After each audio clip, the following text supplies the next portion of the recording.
Olá, amigos e amigas. O tema de hoje do canal Palavra do Cristão será: Deus realmente existe? Para responder essa pergunta, eu vou dividir esse tema em vários tópicos. O primeiro é Deus e a antropologia. Você gosta de história? Bem, se a resposta é sim, talvez você tenha se perguntado o porquê de todas as civilizações humanas terem uma figura divina, quando não, várias delas. De algum modo, desde os primeiros ancestrais humanos, há registros de que eles cultuavam uma força superior, ainda que fossem entendidas como o Sol e a Lua. Sendo assim, incontáveis pessoas já passaram pela Terra, e a imensa maioria delas acreditava em Deus. Há de se dizer que o ateísmo, como negação a Deus ou aos deuses, é recente na história humana. Portanto, negar a existência de Deus seria dizer que milhões e milhões de pessoas de todo o mundo, constituídas de gerações e gerações, estiveram erradas o tempo todo e que tudo veio do acaso. Isso significaria dizer também que todo o aspecto sociológico, cultural e intelectual desenvolvido por esses povos deveriam ser descartados, já que grande parte das conquistas humanas se basearam no culto a uma entidade.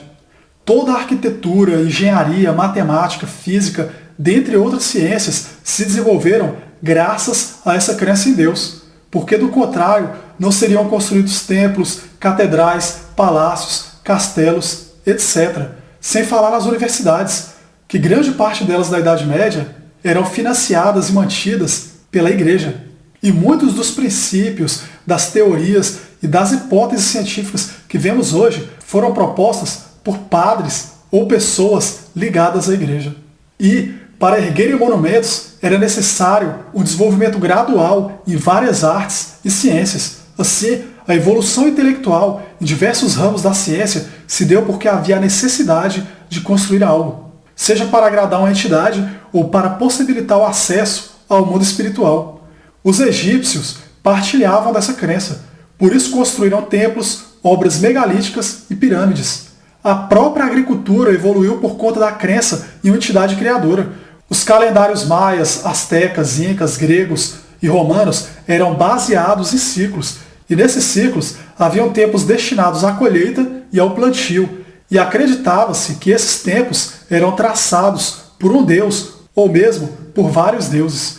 O certo é que qualquer que seja a civilização, seja da Antiguidade ou da Idade Média, qualquer delas acreditará em uma força criadora, ou seja, todas elas chegaram à mesma conclusão: Deus existe. A crença na existência de Deus é, portanto, universal e parece nascer com o homem.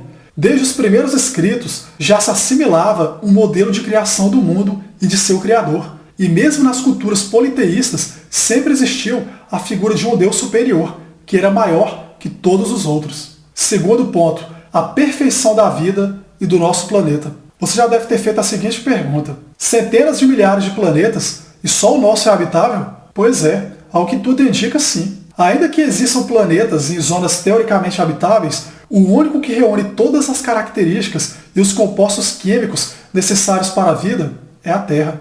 E mais, o tamanho do nosso planeta é exato. Isso significa que sua gravidade é adequada para a existência e a manutenção da vida, pois por ser assim é que se mantém uma atmosfera viável. Se a Terra tivesse uma circunferência menor, talvez não fosse capaz de sustentar uma atmosfera hábil para permitir que a vida prosperasse, assim como vemos no planeta Mercúrio, por exemplo.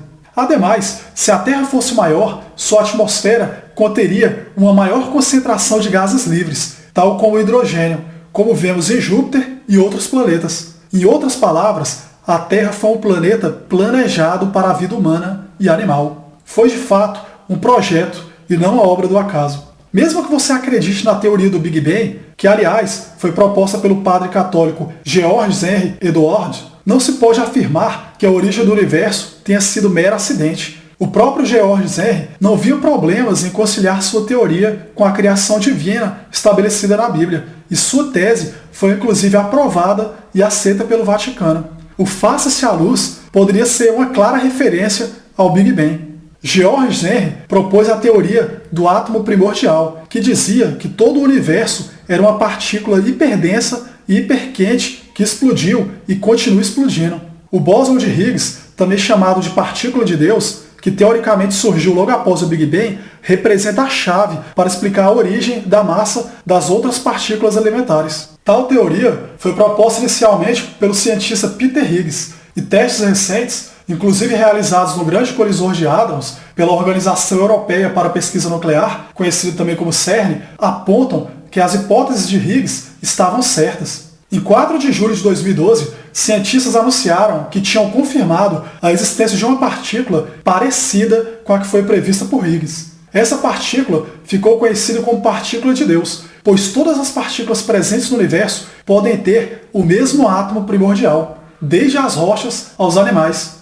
Além disso, a distância entre o Sol e a Terra é perfeita para a fotossíntese da flora terrestre e marinha. Por conta disso, a temperatura do nosso planeta é também exata. Se assim não fosse, o planeta Terra seria uma imensidão congelada e sem vida. De tal modo, a Terra mantém sua distância adequada do Sol enquanto gira em torno dele numa velocidade padrão de 107.825 km por hora.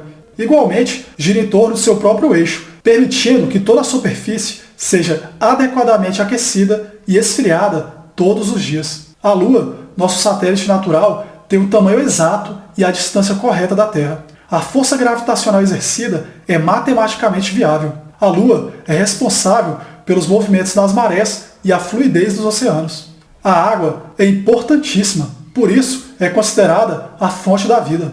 E ela também está presente no corpo da maioria dos animais, inclusive no nosso corpo, já que cerca de 2/3 do corpo humano é simplesmente água. Ademais, a água não tem cor, não tem cheiro e nem sabor, e ainda assim mata a nossa sede. Quem nunca se deliciou com um copo de água gelada depois de uma atividade física? A água é fonte de vida porque possui pontos máximos de fervura e de congelamento incomuns, nos permitindo viver em um ambiente com temperaturas variáveis, enquanto mantém nossos corpos em temperatura constante de 37 graus. A água não apresenta alterações químicas. Por assim dizer, ela permite que comidas, remédios e minerais sejam absorvidos e utilizados pelo nosso organismo. A água apresenta uma tensão de superfície única, pois nas plantas ela pode subir contra a ação da gravidade, trazendo nutrientes até o topo das árvores mais altas.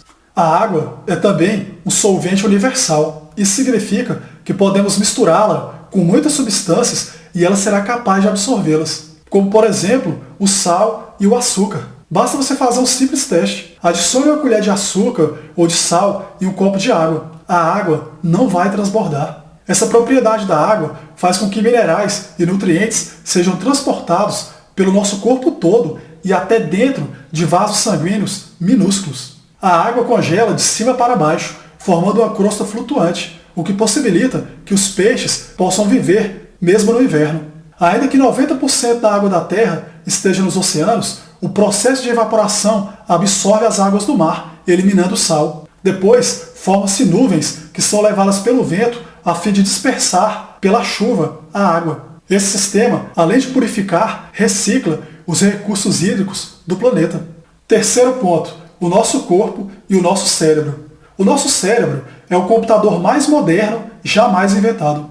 Ele é capaz de processar em tempo real uma quantidade quase infinita de dados, mensagens e informações. Nossos sentidos são capazes de distinguir cores e cheiros, bem como de analisar a temperatura, a pressão e a textura. Nossos mecanismos de defesa nos alertam imediatamente a situações de perigo. E mais, nossos cérebros aprendem, memorizam e dão respostas positivas e negativas imediatas. Ademais, nossos sistemas funcionam de maneira sincronizada e padronizada, permitindo que cada órgão exerça sua função com exatidão. Nossas mãos são perfeitas para qualquer atividade. Isso mesmo, é por isso que a gente chama aquelas atividades de atividades manuais. Com elas, somos capazes de construir, criar e fazer quase tudo. Imagine escrever, tocar algum instrumento musical sem as mãos.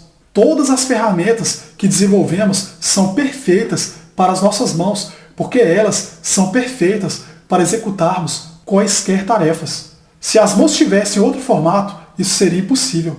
Ademais, o cérebro humano é o único capaz de evoluir gradativamente e nos tornar capazes de interagir com o ambiente à nossa volta. Assim, os seres humanos são altamente adaptáveis, mesmo nas situações mais difíceis. De tal maneira, o homem se adapta e sobrevive a terremotos, enchentes, erupções vulcânicas, furacões, dentre outros fenômenos climáticos ou acidentes causados por ele mesmo. Segundo a religião cristã, o ser humano é a imagem e semelhança de Deus. Partindo desse princípio, não há como dizer que viemos do acaso ou que fomos frutos da evolução pura e simples das espécies. O cérebro humano é único e altamente complexo para ser explicado dessa maneira. Por assim dizer, o cérebro do ser humano é totalmente diferente de qualquer outro. Ele torna o homem a criatura mais perfeita que já pisou na Terra. A diferença entre nós e os animais é tamanha que não pode ser obra evolucionária do acaso. Nenhum animal evoluiu, ainda que se citem os ancestrais hominídeos, a ponto de sequer competir com o homem. Pois o Homo sapiens, como a ciência nos chama, é altamente evoluído intelectualmente, emocionalmente e fisicamente. É a obra de arte da natureza que não mais se repetiu. Geralmente, tudo que é perfeito, a natureza repete, pois isso é bom para a perpetuação da vida. Se tudo fosse produto do acaso, haveria representantes equivalentes aos humanos nos mares, por exemplo. Mas esse não é o caso. Ainda que golfinhos e baleias sejam altamente inteligentes, suas capacidades cognitivas e cerebrais são infinitamente inferiores às nossas. Quarto ponto. O acaso não explica a capacidade e os talentos humanos. Você já viu uma pintura, um monumento ou uma estátua, certo? Você também, com toda certeza, já ouviu uma música clássica, uma ópera ou assistiu a uma peça de teatro, correto? Você realmente acredita que todas essas expressões de arte vieram do acaso? O ser humano é o único capaz de expressar seus sentimentos através da criação de objetos inanimados, ou mesmo de compor uma poesia ou uma música. Os talentos são exclusivos do homem. Ainda que os animais tenham habilidades e sentidos aguçados, nenhum deles desenvolveu arte ou mesmo foi capaz de exteriorizar seus sentimentos de maneira tão bela quanto o homem. Quando vemos as pirâmides, a Estátua da Liberdade, o Cristo Redentor, o Monte Rushmore, templos megalíticos, além de tantas outras obras feitas por mãos humanas, nos perguntamos como fomos capazes de tal feito, embora saibamos da capacidade humana. Um passarinho pode construir o seu ninho e uma aranha pode tecer com maestria sua teia, mas nenhuma dessas obras é capaz de competir com o que o homem pode construir. O planejamento e a execução das construções humanas são altamente complexas, intrincadas e difíceis de realizar. E ainda assim, somos capazes de criá-las. Tal capacidade e talento não pode vir do acaso. São fruto de um cérebro único, que a natureza não foi capaz de replicar, porque somos imagem e semelhança do Criador. Nem mesmo com a evolução das espécies, de todas elas, como defende a teoria evolucionária, se chegou a um cérebro tão complexo como o nosso. Uma comparação excelente para tal pergunta é a que foi proposta pelo astrônomo Sir Frederick Hoyle. Ele fez a seguinte analogia: qual é a chance de um tornado soprar sobre um ferro velho que contém todas as peças de um Boeing 747, montá-lo por acidente e deixá-lo pronto para decolar? A possibilidade é tão ínfima a ponto de ser negligenciada, ainda que um tornado soprasse sobre ferros velhos suficientes para encher todo o universo. Assim, o acaso não é uma explicação plausível para a origem da vida e tampouco do universo. Para criar com perfeição tudo o que vemos, seria preciso amor. E o acaso é apenas acaso. Ele não tem sentimentos. Só um Deus poderia criar algo tão perfeito como o ser humano, dotado de dons, talentos e capacidades inigualáveis. Quinto ponto: o direito natural e a noção moral de certo e errado.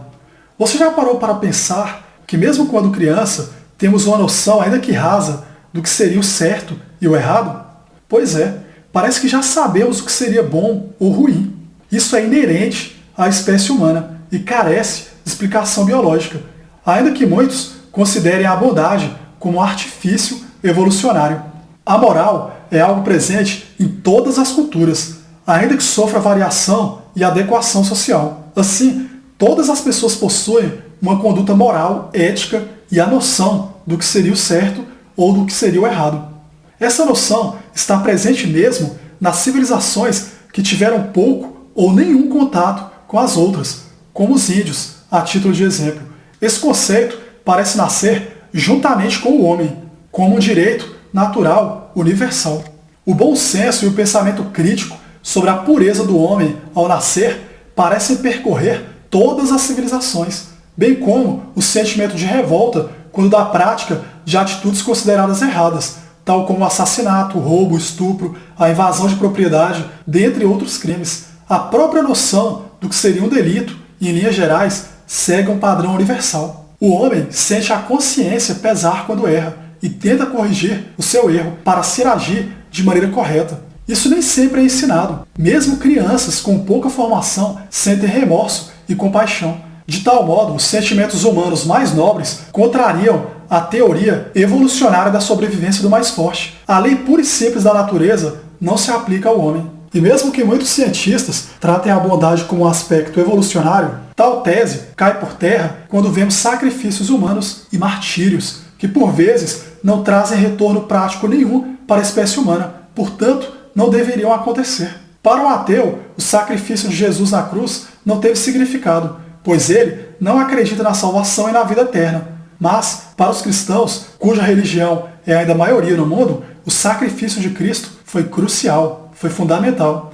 Do ponto de vista evolutivo, a morte de uma pessoa para salvar a alma não significa nada, porque a evolução não dá valor à alma e sequer a considera real. O mesmo se aplica a monges, santos e ativistas que, por vezes, são mortos por lutarem por uma causa específica. Mas essa causa não trouxe ou não traz mudanças práticas na vida das pessoas, nem mesmo das minorias para os quais elas lutaram, o que tornaria esse martírio desnecessário do ponto de vista evolutivo, já que a bondade nesse caso não trouxe benefício à sobrevivência. É claro que muitas pessoas lutaram por uma causa e morreram por ela, ocasionando mudanças legislativas posteriores, como o fim da escravidão, o voto feminino, os direitos trabalhistas, dentre outros. Mas, em uma análise evolutiva, isso não significa nada, porque a teoria da evolução não aceita tais argumentos práticos.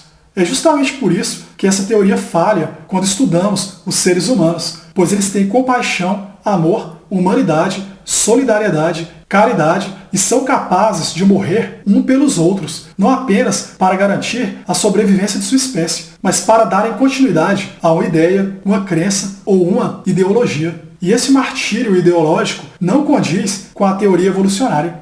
Sexto ponto. Deus é um livro aberto. Eu já disse aqui que muitas civilizações creem em Deus, correto? Pois é. E muitas delas possuem escritos muito semelhantes sobre a origem da vida, do nosso planeta e do universo. A Bíblia, por exemplo, que é considerada a palavra de Deus, revela os pensamentos e a vontade de Deus para com seus filhos, que somos todos nós. Sendo assim, Deus se expõe e nos relata como criou os céus, a terra, o universo e tudo o que nele há. E mais, tudo vem sendo comprovado cientificamente no decorrer dos anos. O dilúvio, a arca de Noé, a travessia do Mar Vermelho, as pragas do Egito, o rei Davi, o ministério de Jesus, sua crucificação, etc. Os pergaminhos do Mar Morto e outros achados arqueológicos também comprovam as descrições bíblicas. Ainda que você não creia em Deus, a Bíblia, em especial o Antigo Testamento, não é apenas um livro histórico, sociológico e antropológico, mas também tem certo conteúdo científico, ainda que de maneira metafórica,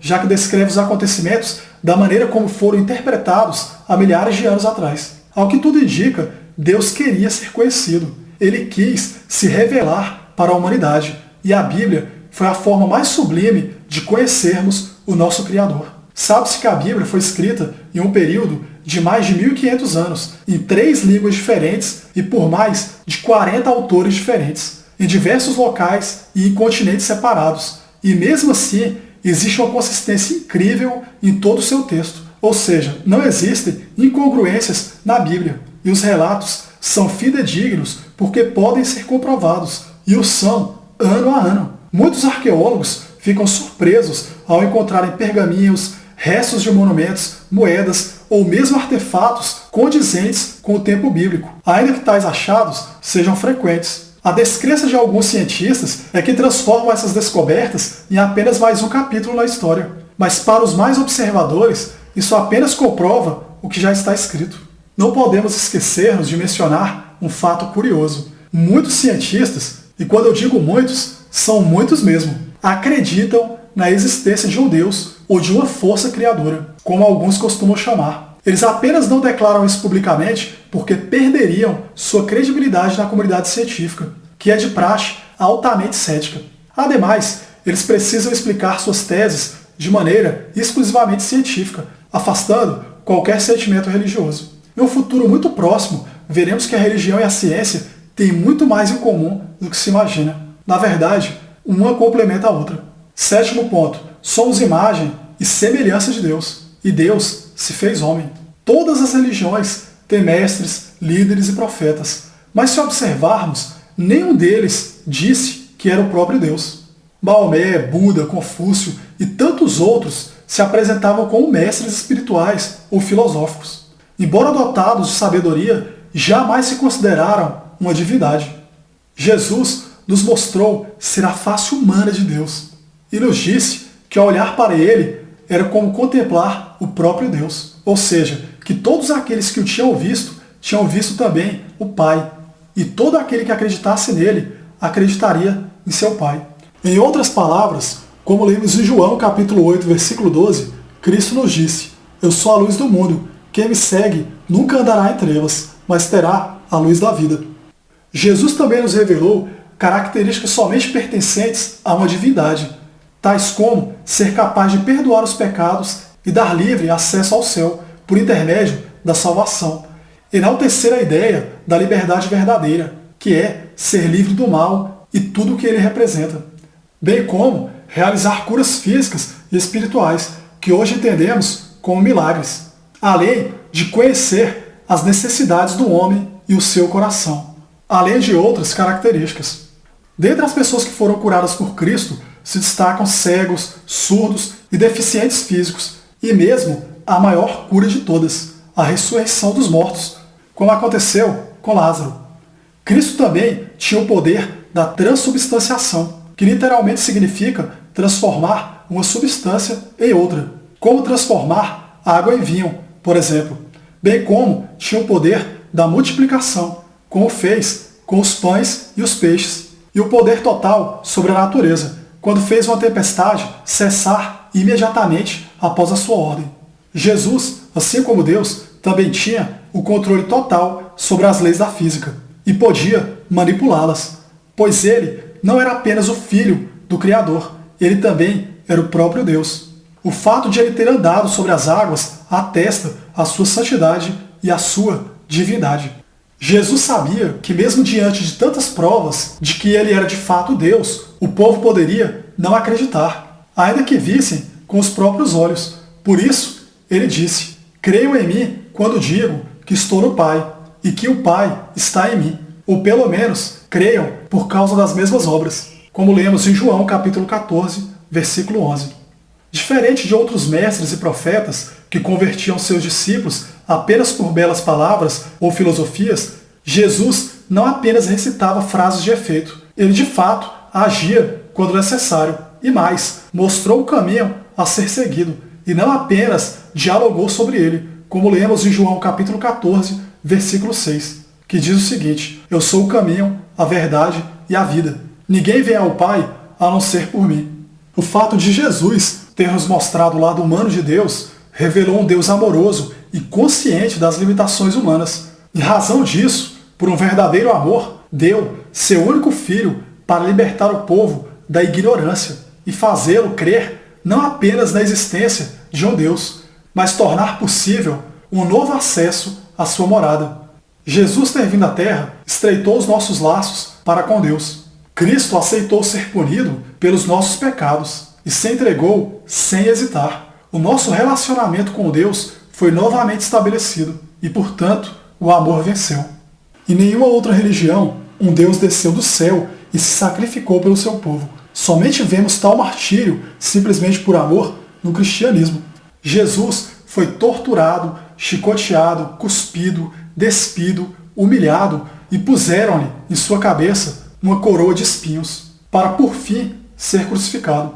Se Jesus quisesse, ele poderia ter impedido tudo aquilo, mas ele preferiu a morte como forma de nos aproximar de Deus, ressuscitando 3 dias depois, como prova de seu poder. Seu túmulo era vigiado por soldados romanos e a rocha disposta na entrada pesava cerca de 2 toneladas. Mas isso não impediu que a rocha fosse retirada e que o homem ali sepultado levantasse dos mortos, deixando para trás apenas os tecidos que cobriam seu corpo. Sem esquecer que os guardas viram uma luz e um anjo, como um anúncio da ressurreição. Pois Deus tanto amou o mundo que deu seu Filho unigênito para que todo que nele crer não pereça, mas tenha a vida eterna. É o que lemos em João capítulo 3, versículo 16. Se você ainda tem dúvidas se Deus realmente existe, basta procurá-lo e você o encontrará. Yahvé, Javé ou Jeová, ao contrário de outros deuses, se deixa encontrar. Isso está escrito em Jeremias capítulo 29, versículos 13 a 14, da seguinte maneira: Vocês me procurarão e me acharão quando me procurarem de todo o coração. Eu me deixarei ser encontrado por vocês, declara o Senhor, e os trarei de volta do cativeiro. Da mesma maneira, vemos a mesma mensagem no livro de Apocalipse, capítulo 3, versículo 20, quando se lê: Eis que estou à porta e bato. Se alguém ouvir a minha voz e abrir a porta, eu entrarei.